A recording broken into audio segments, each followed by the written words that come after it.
ಮುಖ್ಯಮಂತ್ರಿ ಡಿಕೆ ಶಿವಕುಮಾರ್ ಅವರು ಮಾಜಿ ಮುಖ್ಯಮಂತ್ರಿಗಳಾದ ವೀರಪ್ಪ ಮೊಯ್ಲಿ, ಜಗದೀಶ್ ಶೆಟ್ಟರ್ ಹಾಗೂ ಡಿವಿ ಸದಾನಂದಗೌಡ ಅವರ ನಿವಾಸಗಳಿಗೆ ಭೇಟಿ ನೀಡಿ ಆಶೀರ್ವಾದ ಹಾಗೂ ಮಾರ್ಗದರ್ಶನ ಪಡೆದರು.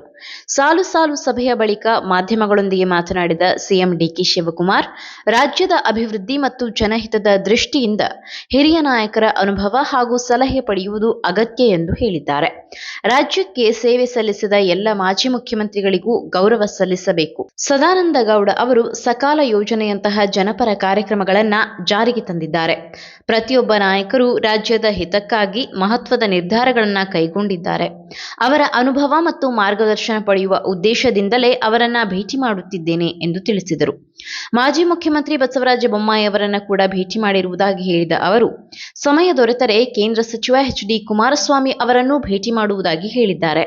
ರಾಜಕೀಯ ಹಾಗೂ ಸೈದ್ಧಾಂತಿಕ ಭಿನ್ನಾಭಿಪ್ರಾಯಗಳು ಬೇರೆ ವಿಚಾರವಾದರೂ ರಾಜ್ಯದ ಹಿತಕ್ಕಾಗಿ ಸೇವೆ ಸಲ್ಲಿಸಿದ ನಾಯಕರಿಗೆ ಗೌರವ ನೀಡುವುದು ತಮ್ಮ ಕರ್ತವ್ಯ ಎಂದು ಅಭಿಪ್ರಾಯಪಟ್ಟರು. ಇಂಡಿಯಾ ಒಕ್ಕೂಟದ ಸಭೆ ಕುರಿತು ಪ್ರತಿಕ್ರಿಯಿಸಿದ ಡಿಕೆ ಶಿವಕುಮಾರ್, ಎಐಸಿಸಿ ಅಧ್ಯಕ್ಷ ಮಲ್ಲಿಕಾರ್ಜುನ್ ಖರ್ಗೆ ಅವರ ನೇತೃತ್ವದಲ್ಲಿ ಕಾಂಗ್ರೆಸ್ ಇನ್ನಷ್ಟು ಬಲಿಷ್ಠವಾಗಲಿದ್ದು, ಪ್ರಜಾಪ್ರಭುತ್ವ ವ್ಯವಸ್ಥೆಯನ್ನ ರಕ್ಷಿಸುವ ಜವಾಬ್ದಾರಿ ಎಲ್ಲರ ಮೇಲಿದೆ ಎಂದು ಹೇಳಿದರು.